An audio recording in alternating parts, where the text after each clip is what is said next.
हसन तलाक़े बाइन तलाक़े किनाया जो 4 तरीके के तलाक चल रहे हैं, ये पूरी तरीके से अनकॉन्स्टिट्यूशनल है, सेकुलरिज्म के खिलाफ है। ग्राउंड्स ऑफ डिवोर्स, जिस ग्राउंड पे डिवोर्स होना है वो कॉमन होना चाहिए, सबके लिए होना चाहिए। तो ये जो सिस्टम चल रहा है जो एक तरफा है, बहन बेटियों की इज्जत के खिलाफ है, उनके सम्मान के खिलाफ है, कोई उनको प्रोटेक्शन नहीं है, इसको बंद किया जाए और भारत में एक यूनिफॉर्म सिस्टम लागू किया जाए, एक सबके लिए एक समान नियम कानून लागू किया जाए।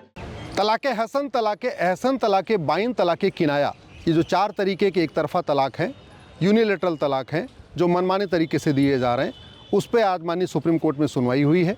हमने माननीय सुप्रीम कोर्ट को कहा है कि ट्रिपल तलाक भले ख़त्म हो गया, लेकिन ये 4 तरीके के तलाक चल रहे हैं, ये पूरी तरीके से मनमाने हैं। और ये तलाक केवल गांव में नहीं चल रहे हैं, अनपढ़ों के बीच में नहीं चल रहे हैं, बल्कि पढ़े लिखे लोग भी इसको दे रहे हैं। उदाहरण के लिए अभी एक जो याचिका करता है बेनज़ीर, वो पत्रकार हैं, उनके और हस्बैंड जिन्होंने दिया है उनको तलाक़े हसन, वो एडवोकेट हैं और उन्होंने खुद दिया भी नहीं है, जो नोटिस दिया उस पर खुद के सिग्नेचर नहीं है। वकील के माध्यम से उन्होंने 2 बार वकील से भिजवाया पोस्ट ऑफिस के ज़रिए और तीसरी बार ईमेल कर दिया और जाके दूसरी शादी कर लिया। ऐसे ही नाजरीन जो मुंबई की रहने वाली हैं, उनको तो सीधे व्हाट्सएप पे तलाक दे दिया। डॉक्टर सईदा अमरीन, उनको तो कहा जाओ तुम्हें आज़ाद किया, जाओ तुम्हें आज़ाद किया, जाओ तुम्हें आज़ाद किया। तो इस तरीके से जो तलाक़े हसन, तलाक़े एहसन, तलाक़े बाइन, तलाक़े किनाया जो 4 तरीके के तलाक चल रहे हैं, ये पूरी तरीके से अनकॉन्स्टिट्यूशनल है, सेकुलरिज्म के खिलाफ है, इक्वल राइट का जो कॉन्सेप्ट है हमारा आर्टिकल 14 का, उसके खिलाफ है। ये पूरी तरीके से भेदभाव कर रहे हैं। सबसे बड़ी दिक्कत हो रही है कि 4 बहनें हैं, अगर एक बहन हिंदू से शादी करती है तो उसको अलग अधिकार मिलता है, जो मुस्लिम से शादी करती है उसको अलग अधिकार मिल रहा है, जो हिंदू शादी करेगी उसको गुजारा भत्ता भी मिलेगा, उसका कोर्ट के ज़रिए बाकायदा तलाक होगा, जो मुस्लिम शादी करेगी उसको तलाक़े हसन, तलाक़े एहसन, तलाक़े बाइन, तलाक़े किनाया मिल रहा है। तो ये बंद होना चाहिए। मैंने माननीय सुप्रीम कोर्ट को ये भी कहा है कि चूँकि इस पर कॉन्स्टिट्यूशन का इंटरप्रिटेशन होना है, तो बेटर ये होगा कि एक 5 जजों की बेंच बनाई जाए, उसके ऊपर सुनवाई किया जाए। हमने इसमें केंद्र सरकार के कानून मंत्रालय को पार्टी बना रखा है, केंद्र सरकार के जो है महिला एवं बाल विकास विभाग को पार्टी बनाया हुआ है, नेशनल ह्यूमन राइट कमीशन को पार्टी बनाया हुआ है, नेशनल वीमेन कमीशन को पार्टी बनाया है और national commission for protection of child right को भी इसमें पार्टी बनाया हुआ है। सबको नोटिस जा चुकी है। मामला ये 2022 से मामले कोर्ट में पेंडिंग है। माननीय सुप्रीम कोर्ट ने कहा है कि 2 सप्ताह के बाद इसके ऊपर फिर सुनवाई करेंगे और हमने यही मांग किया है कि देश में बहन बेटियों के साथ भेदभाव बंद किया जाए।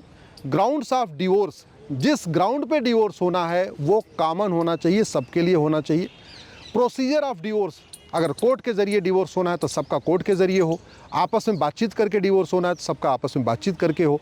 जो भी प्रोसीजर हो वो हिंदू, मुस्लिम, पारसी, ईसाई का अलग अलग नहीं होना चाहिए। प्रोसीजर ऑफ डिवोर्स सबका कॉमन होना चाहिए। हमने ये भी मांग किया है कि इसमें जो ग्राउंड्स ऑफ मेंटेनेंस है, किस आधार पे मेंटेनेंस मिलेगा, गुजारा भत्ता मिलेगा और किसको कितना गुजारा भत्ता मिलेगा, ये भी सबके लिए एक समान होना चाहिए। ऐसा नहीं होना चाहिए कि हिंदू बहन बेटियों को तो गुजारा भत्ता मिले और मुस्लिम बहन बेटियों को कोई गुजारा भत्ता न मिले। ऐसे ही बच्चों के जो देखभाल का अधिकार है, बच्चों का जो मेंटेनेंस है, उसके लिए भी एक कॉमन फार्मूला होना चाहिए, यूनिफॉर्म सिस्टम होना चाहिए। तो grounds of divorce, procedure of divorce ये कॉमन हो, grounds of maintenance, procedure of maintenance common हो। मेंटेनेंस कितना देना है ये भी फार्मूला सबके लिए तय होना चाहिए। ऐसे नहीं होना चाहिए कि हिंदू सेम उतना ही, अगर मान लीजिए हस्बैंड 20,000 रुपये कमा रहा है तो हिंदू महिला को तो मिले और मुस्लिम महिला को न मिले, ये बंद होना चाहिए। सभी चीज़ों को सुनने के बाद माननीय सुप्रीम कोर्ट ने कहा कि 2 सप्ताह के बाद इसके बाद फिर सुनवाई करेंगे, इस पर फाइनल हियरिंग करेंगे। और आज हमने माननीय सुप्रीम कोर्ट को ये भी कहा है कि यहाँ जितनी पीड़िताएँ हैं ये सब पढ़ी लिखी हैं, कोई पत्रकार है, कोई डॉक्टर है, कोई ग्रेजुएट है, कोई पोस्ट ग्रेजुएट है और ये सभी की सभी जो पीड़िताएं हैं ये शहर की हैं, ये दिल्ली से हैं, मुंबई से हैं, कलकत्ता से हैं, लखनऊ से हैं। तो माननीय सुप्रीम कोर्ट को इस बात को भी ध्यान में रखना चाहिए कि रूरल एरियाज़ में क्या हो रहा होगा, बंगाल के मुर्शिदाबाद में क्या हो रहा होगा, असम के बॉर्डर पे क्या हो रहा होगा, झारखंड के जो रूरल एरिया वहाँ क्या हो रहा है।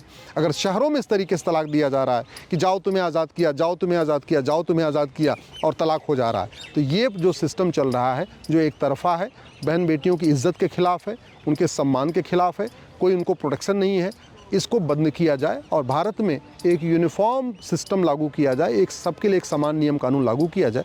अब 2 सप्ताह के बाद इसके ऊपर फिर सुनवाई होगी।